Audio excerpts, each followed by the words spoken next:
Nagkrisis ang kinabuhi ni Propeta Elias.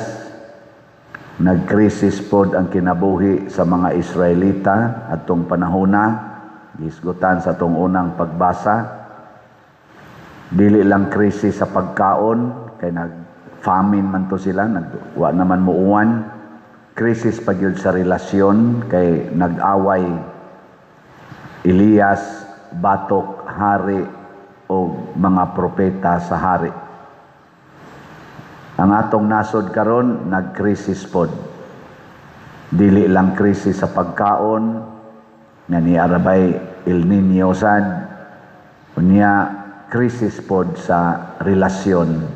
Nag-away sad ang ato mga leaders, labi na gyud sa gobyerno.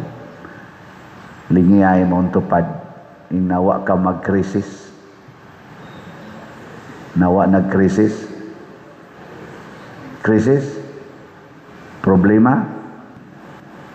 Punaan pagyod nining linog nya iguman an isang init nga taas, musod sad ang kusog nga mga bagyo, wa sa takibaw unsa na say mga damages nga moabot. Ni apay atong inflation sa atong ekonomiya nga momahal og maayo atong palitonon. Ni apay utang nato karon nga nilubo nagmaayo, niabot nag mga 19 trillion, wa pay siguro mo 20 trillion na ni karong tuiga.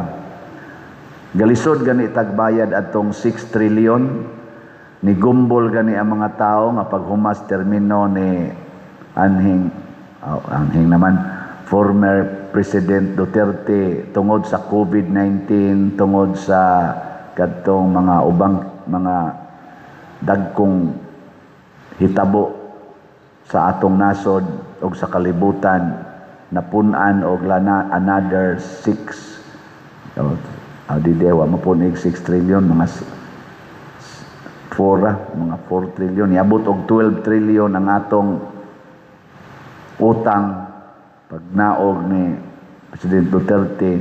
Sugod 2022 hangtod karon 19 trillion na. Unsao na nato nga nipaspas naman ang pag-increase ug punan pagyud aning mga kwartang gipangawat sa graft and corruption sa atong nasod nga naasas mga trillions, labing menos mga 2 trillions ang nawa sad nato sa kawat. Ni-increase ang utang, niya ang giutang imbis mabayran, gikawatan pagyud ang inutang. Nya why project, why mga infrastructures. Nya nangalusno ang infrastructures nato karon sa linog. Nangaguba ang mga classroom sa eskwelahan. 65,000 kuno ang kuwang nga mga classrooms. Nya 22 classrooms ra ang nabuhat last year. Karong tuiga pila ka kabo classroom ang mabuhat. Nya trillions gihapon ang mawa. Kining maong mga krisis sa atong kalibutan o sa atong nasod o sa atong kinabuhi, unsaon man ni nato pagsulbad? Linyay mong tupad. Ning namusulbad ka? Inasulbaro ni mo ni? Masulbad ba ni pinaagi sa pag-divide sa atong Senate, nga duha na kabuk ang atong Senado? Ang Senado nga nagsigig claim nga nagsunod sila sa konstitusyon nato o sa Senate rule, o ang Senado nga nagsunod lang sa ilang gusto. Masulbad ka ni pinaagi sa pagpa-impeach sa Vice Presidente nga maogi ipamugos nga bisan kunog nagduha na kabuk Senado, bisag wa nay klaro ng ilang relasyon diya sa Senado, ituloy gyud ang impeachment. Imbis sulbaron ang nagkabangi, ang impeachment yun ituloy. Solusyon ka na nining mga kalisdanan na akong atong atubang. Solusyon ka ha sa atong kalisdanan ang pagpapriso gyud ngadto sa ICC ni Senador Bato de la Rosa, nya sundan kuno na ni Bongo, sundan pag matud pa bumabaha kuno ang mga ICC warrants. Masulbad ni sa ICC pinaagi sa pagpriso sa atong mga officers, national officers ngadto sa ilang prisuhan sa dahig. Masulbad ang atong krisis. Sakto ka na nga mga solutions. Mamalandong ta isip mga Filipinos, isip mga magtotoo. Mao ba na ang solusyon? Kung magtan-aw ta sa gibuhat ni Propeta Elias o sa mga taong gigamit sa Ginoo mga igsoon, ang Ginoo wa gyud mo gamit og mga taong dungganan o kwartahan aron mo sulbad sa krisis sa kinabuhi ni Propeta Elias. Una, ang nisulbad o nihatag niyag pagkaon mao ang mga uwak. Ang gigamit sa Ginoo mga uwak. Ingna ko no, imong tupad. Ingna, gusto ka mahimong uwak? Mo'y gigamit sa kinabuhi ni San Roque, sa dihang nagkrisis ang kinabuhi ni San Roque. Wa na siya pagkaon, masakiton pagyod. Ang gigamit sa Ginoo ang iro. Dili ang tag-iyas iro, madato. Ang iro mo'y gigamit. Nilingi ana sa dimong tupad, ingna og dili uwat, iro na lang. Gusto ka? Karon nahubas naman tong sapa nga gitaguan ni kana ganing katong duol sa gitaguan ni Propeta Elias, di naman siya kainom, mamatay naman siya sa kauhaw. Ingon na sa Ginoo, halalakaw ngadto sa saripta. Ang gigamit na sa Ginoo, ang biyuda na sad nga wa gyud hapit na gyud makaon. Ang perting pobriha, di wa moingon ang Ginoo, to amay dato dito daghan pa man tong pagkaon, dito dangop ako tong hangyoon. Dito si Elias gipadalas Ginoo sa biyuda nga ang iya na lang harina o ang iyang lana katapusan na lang luto, ighuman ato mga matay na sila sa iyang bugtong anak. Pero mo'y gigamit sa Ginoo nga adto mangayo si Propeta Elias. Unsa man di ay ang solusyon sa atong kahimtang karon nga kalibutanon og nasudnon og personal. Labi na din sa atong parokya, ni aman sa tay daghang project din di ba? Nga atong bell tower, sige tagpadayog trabaho, bisag wa tay kwarta. Atong adoration chapel, sige hangin natong trabaho, bisag wa tay kwarta. Ang atong bag-ong CR, atong padayonog trabaho, bahala nagway kwarta. Kana dihang atong buta pumero, padayono natong trabaho, kay hazard na kay na, bisag way kwarta. O kung mahimo, ngatong lingkuranan, ato ning ilisan, bahalag way kwarta. Ana, unsaman? Okay mo, dili? Kinsa may gamiton sa Ginoo pagsulbad sa atong mga problema. Dili ang kwartahan, dili ang gamhanan. Kay nga rong gamhanan kayo atong presidente, murag wa nay pakabana. Wa niya sulbara ang panagbangi sa Senado, wa siya gikatampo, ni panig hinuon siya sa usa ka bahin. Division ang labas. Kay didto man siya ni panig sa nagsalig lang sa ilang kaugalingong interpretasyon, wa magsalig sa konstitusyon sa Pilipinas o sa kaniniang rule sa Senado. Ang grupo nila ni Senador Cayetano o uban pang mga kauban nagsigig kupot sa atong konstitusyon o sa atong ilang Senate role.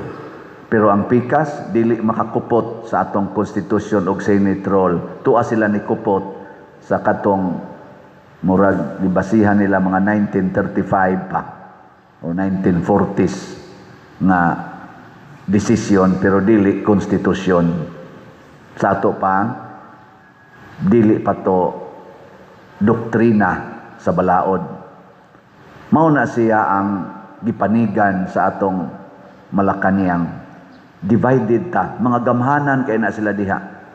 Senador gamhanan, ang mga congressmen nato, mga gamhanan sa kay na sila. Makapa-impeach na sila. Unsa man sa ilang focus karon, impeachment. Dili gyapon magamit sa Ginoo pagsulbad sa atong mga gihisgutang mga problema.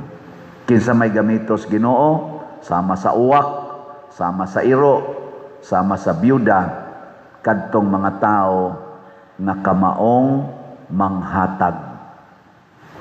ang taong manggihatagon maoy gamiton sa Ginoo. Dili manggihatagon og dautan kanang manghatag sa iyang mga maayong butang. Gilingay mo tupad ing na kay 200 sa inyo. Ing na ba? Kamong mga online parishioners na amoy 200 ihatag dinhi sa atong simbahan. Ako na-touch gani ko ni kanang naang vlogger nga general tungod kay ang mga 18 Marines gi-accuse man to nga nakadawat kunog paldo-paldo nga tag 5 million kada usa.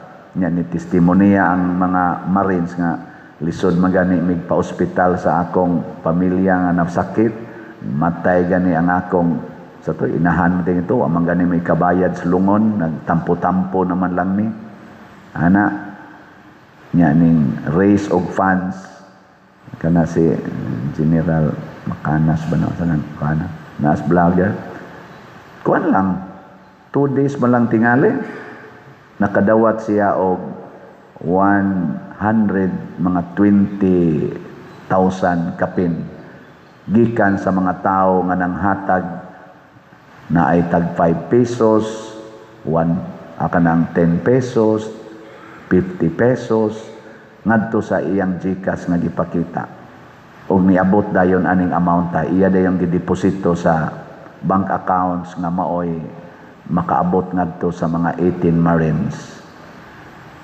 Manggihatagon sad ang atong mga 18 Marines. Pobre sila, wa na sila'y trabaho, pero gihatag nila ang kamatuoran nga naa ilang gihuptan. The truth in them. Unsa pag ilang gihatag, the courage, ang kaisog nga barugan ang kamatuoran, bahala nagniay hulga, mapriso mo, pamatyon mo, i-persecute mo sa mga taong inyong gipanghinganlan.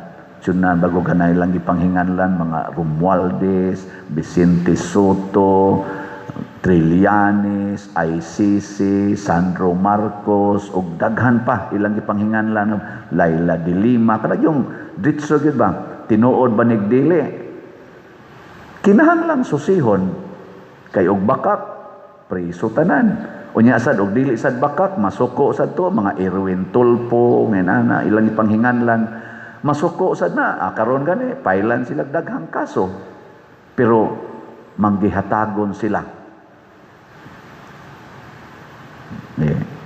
Linya sa dimong tupad kay murag nagtugtog na na musugot ka maliwat ka sa 18 Marines ingna pa no na musugot ka nga maliwat ka sa byuda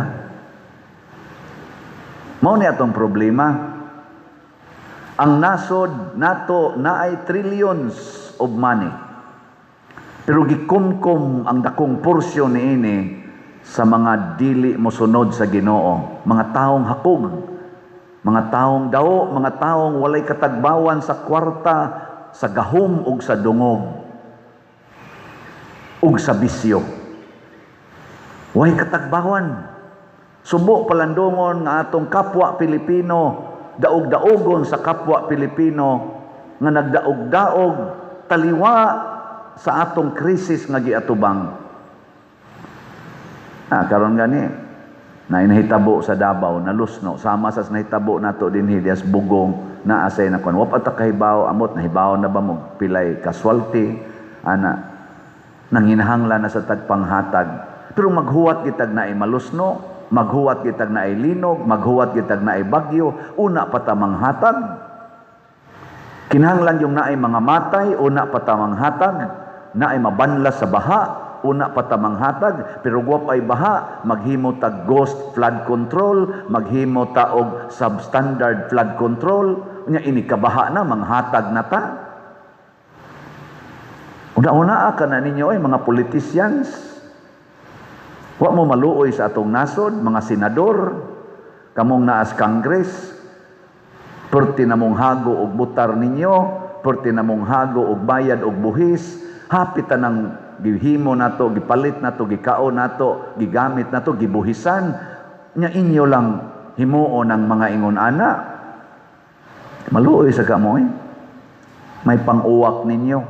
Mas maayo pang biyuda ninyo. Mas may pang iro ninyo. Mas masahol pa mo iro. Di ba? Musugot mo nga mas maayo pang uwak ninyo. Mas may pa ninyong biyuda. Mo na matud pa ni Kristo sa atong ebanghelyo, mahimo gid unta mong asin sa katawhan. Mahimo gid ta mong kahayag sa katawhan. Unsa maning asin magsulbad sa mga kasakit. Unsa maning kahayag maghatag og kamatuoran. Truth ang atong gikinahanglan karon. Sa nilang mga politicians, unsa may truth, kanus-a sila mahimong truthful, mahimo silang transparent and responsible leaders. Magsunod gyud sa atong Philippine Constitution ug sa atong mga balaod. Dili mo bend the law. Dili mo ignore the law. Mao na untay gusto sa Ginoo. Aron mahimo silang kahayag sa Pilipinas. Kinsa maroy tan-awon lang nato naghatag og gamayng pagkaasin o pagkakahayag sa Pilipinas. Marcos Group, Duterte's Group. Pamalandong ay nalaghinganli. Nya mao nay atong suportahan. Kinsa Manila ang kusog ayong manghatag og tabang og kwarta padung sa mga kabos, Marcos Group o Duterte's Group. Nya balihon nato, kinsa sad nila ang hakog kay kwarta, hakog kay dungog, Marcos Group, Duterte's Group. Kana ato nang pamalandungan. Kay usahay sige lang tagsaway tungod kay wa ta kauyon, pero di ta mamalandong in relation to God's way, to the way of the truth. Muna sa atong unang pagbasa, gipakita dinhi nga ang gigamit sa Ginoo sa ako nang gikaingon, ang dili gyud gamiton sa kalibutan, ang mga kabus og tibawa. Pero mao nay gamiton sa Ginoo. Muna sa atong kakabos, kitang mga parishioners dinhi, kabos kay ta, gani pag-abot nato dinhi, pag-abot nako, luoy kay ni atong simbahan. Karon tan-awa unsa nay naong? Ni arang-arang na ba o ni bati? Kusga. Tungod ni kay manggihatagon mo. Nya ang atong palibot dire sa pag-abot nato, muranig lasang, lapok pagyud kaayo, murag lunangan inig-uwan nya mag-agiag mga sakyanan, murag lunangas kabaw, pating lapok. Karon ni arang-arang ba o wa na? Ni arang-arang. Mao na tungod na sa inyong pagkamanggihatagon. Pero mga pobrita, dili ta mga malita-malitag kwarta. Ato bulsa-bulsa lang gani, empty pa. Samot nagmalita. Pero nakahimo ta ani, congratulations. So pakpakan nato ang tanang nag-contribute nato dinhi. Praise the Lord. Ang pangutana mo padayon pa dili na. Kana mo ay mga murasan mo og 18 Marines, courageous kayo, no? The brave 18. Nya ang ato sang brave 12 sa Senado kay ang usa ni layat na mas pikas, brave 13 man ta to sila, brave 12 na lang ambot og brave bagyog na sila, pero ila na sana ana, no? Ato sana silang sundon. Ang ato sang mga brave nga mga congressmen naa say brave diha, gani gipang taktak na ron ang uban, gipang kuana sana suspenso na tungod sa ilang pagkaisog na mutug-an sa ilang kamatuoran. Ato sang sundon. Ang ato sa mga brave nga mga pari, mga obispo, mga kardinal, ato sang sundon. Og ang brave nato nga mga parishioners, no? Ina isog ka. Isog. Og unsa man ang kaisog sa Ginoo, kanang dili ka mahadlok nga moangkon og mosangyaw sa kamatuoran. The truth will set us free. Masulbad rin ang atong problema. Tingali, Posible kita mo ay makasulbad basta magpagamit tas Ginoo. Posible sad nga laing tao ang makasulbad. Human na nato, human sa atong generation kay mga daw man kaita mo grabe gini. Hangtod yun malusno ni Samas Jollibee dito sa Davao ba to, malusno sa ning atong nasod. Kung magpadayon ta nga mag-divide matud pa ni Kristo, kung magunay og away ang usa ka pamilya, malusno.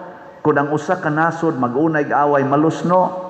Mo na ayaw ninyo itugot mga leaders o kita sang mga katawhan nga magpadayon ning atong away, politikanhon og uban pa. Aron di ta malusno, kanang magsigig pakig-away, kanang mga tao nga dili mo sunod sa atong Philippine Constitution o sa atong mga balaod diha nga standard laws, doktrina sa atong legal system, mauna sila naningkamot paglusno sa atong nasod. Ato na silang iit sa puira, kitang mga katawhan, di na nato suportahan. Aron nga manindot ang atong nasod. Di ta magpadaan ng kwarta, kanang mga kwartahan, kanang mga gamhanan kunuhay. Nga naman, kay di lagi gamiton sa Ginoo ang mga dawo nga gamhanan o mga dawo nga kwartahan, di na gamiton sa Ginoo ang mogamit ana ang yawa.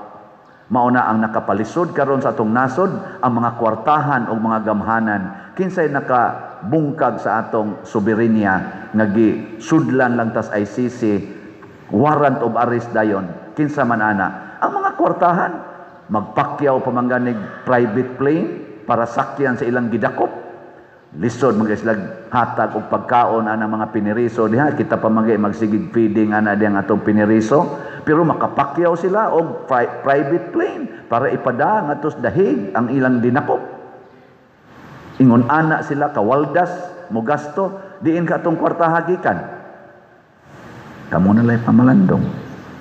Ang Ginoo mo gamit sa mga manggihatagon. Na unsaon man ninyo paghatag sa inyong mga donations dinhi sa atong parokya, una diha sa atong mga lamisas gawas o sa opisina. Ikaduha, anang daghan rong na maligya nato raffle tickets. Nagsuroy-suroy sa mga eskwelahan, opisina o sa inyong mga kasilinganan. Paliti lang sana ninyo. Unya dayon sa atong GCash accounts, bank accounts, o pwede sad kwarta padala. Tanawa lang ni as atong ganing screen ni adinhi ang mga information ay lang mo gamit og wa dinhi.